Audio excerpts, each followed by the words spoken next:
I am on my way to my storage unit and walking. Today is um, July the 3rd.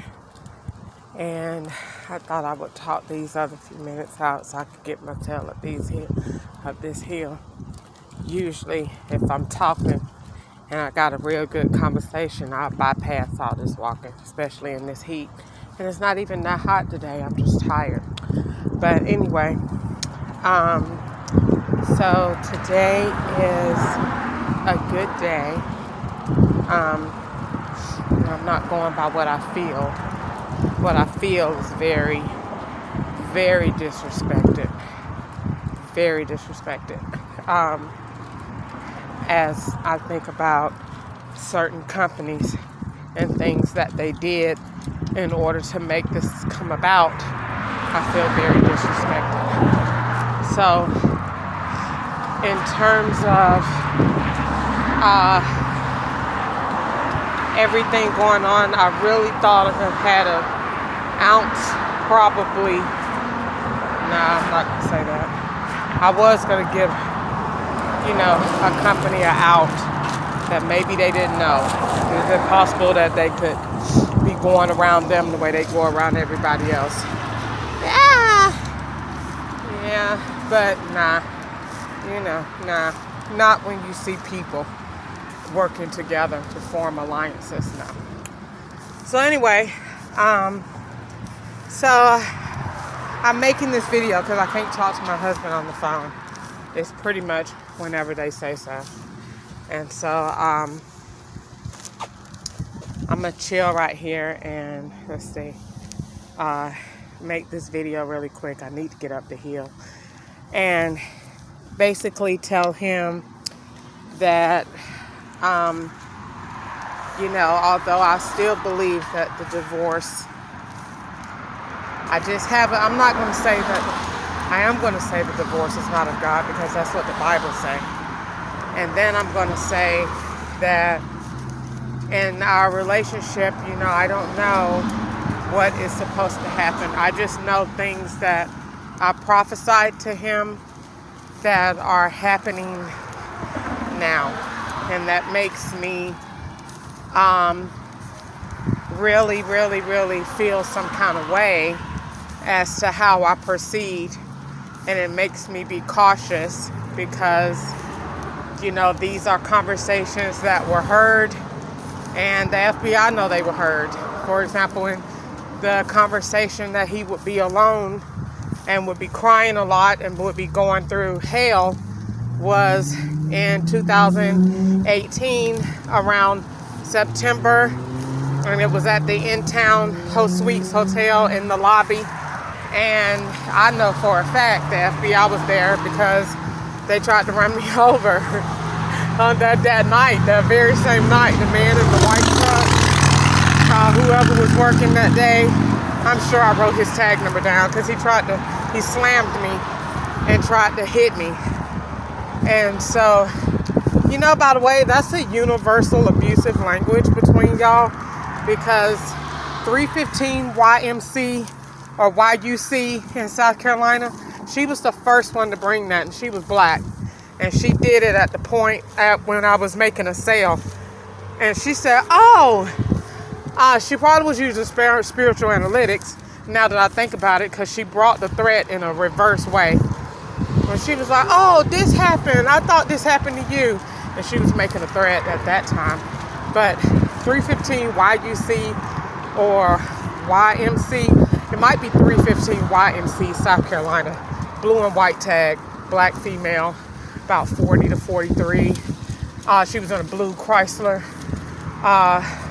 Sebring, Chrysler 300. But she... I definitely wrote that down, and it was in the presence of somebody white too, and the white person saw it too, and they was like, "What did she just threaten you?" Yeah, I think she did. And so yeah, that was definitely heard and witnessed. But that's a universal language that needs to be abolished because you don't run people over. But anyway, it's not what the Constitution says. So Might been what you've been doing, but the Constitution say you're not supposed to be doing that. So anyway, so back to what I was saying.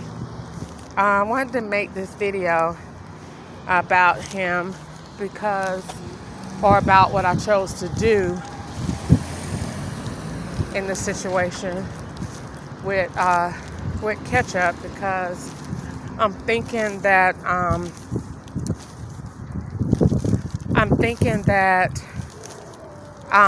we're married, and I know I just skipped the subject, but maybe that's God's will that I didn't continue on that.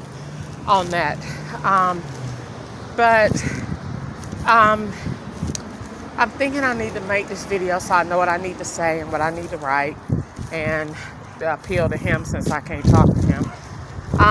So basically, we are getting a divorce, or if we are, like I said, that's up to the Lord, but I need him to clarify some things legally before we do that. And the Lord told me this morning that needs to be, if him bringing that clarity will free himself. And he probably won't know what that means yet, but him bringing clarity will free himself. And I think that he needs to, I want half of everything that he has. And I'm not going to settle for $200 a week and not know what this man's assets are. That's why you have to reveal your assets before you go to court. And I wanted a chance to talk to him about that, so it doesn't seem like I'm being legal beagle, but I am going to be a smarty martsy. And, I want 50% of everything that you have, because my whole point is I want to get in court and talk about your assets, because that's the only way we're going to really bring truth to this whole thing, because, we need to get in court and get some people under oath with this foolishness. And so as soon as you get caught up in a lie, then the paddy wagon is already outside, and you just go ahead and go down the road. But that's the way this needs to be handled. And the FBI is not handling it that way, because they don't really like to run all the way down to the truth. They like to run to where it gets comfortable and it can sustain. The Lord don't want it that way. The Lord don't want you throwing webs on people later down the road, when the Lord wants you to handle it the way that the Constitution says you're supposed to handle it. And when somebody's done something wrong, then you bring them to conviction, and then you punish them, and then they go on about their lives. You don't hold a person in your web and in your foolishness for years, and nobody don't know what you got going on but you. And you violate every right and don't have no care and concern, because you tell people, they're going to go to jail anyway. And so that's why people just ignore you, but you keep doing that. And look how long you done had my life, and you brag about it every day.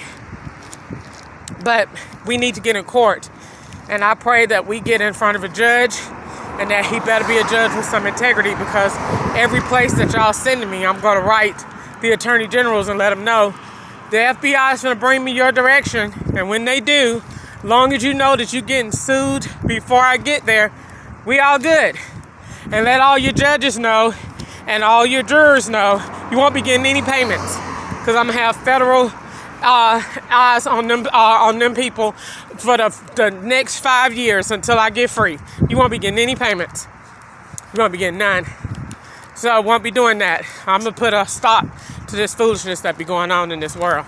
This going to be the last time they play this game with their web Avengers. They're going to be like, we're not going to do that no more. That was hell. And look how much money it costs, and you don't have anything accomplished. But anyway, look how much money that costs. So I'm thinking that's what I need to do. 50% of everything, including the vehicle. Because I don't know if it's me. You're not renting a car, number one, in Atlanta. Where you can buy a car in Atlanta easier than you can rent one. So he's not doing that. And so 50% of everything seems about right. And by law, that's fair. And so I want to do that. And then that'll be That'll be it. I just want what's fair to me.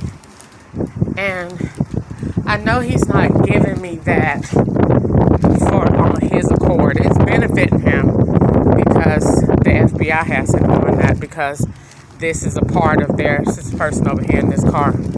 I should get their tag number. They hid the tag, so they definitely doing something they ain't got no business doing. Probably got me up here as an Uber driver, so I'm glad I videoed this walking, even though they'll change it anyway. Matter of fact, let me go in since somebody that close to me. I'll be back.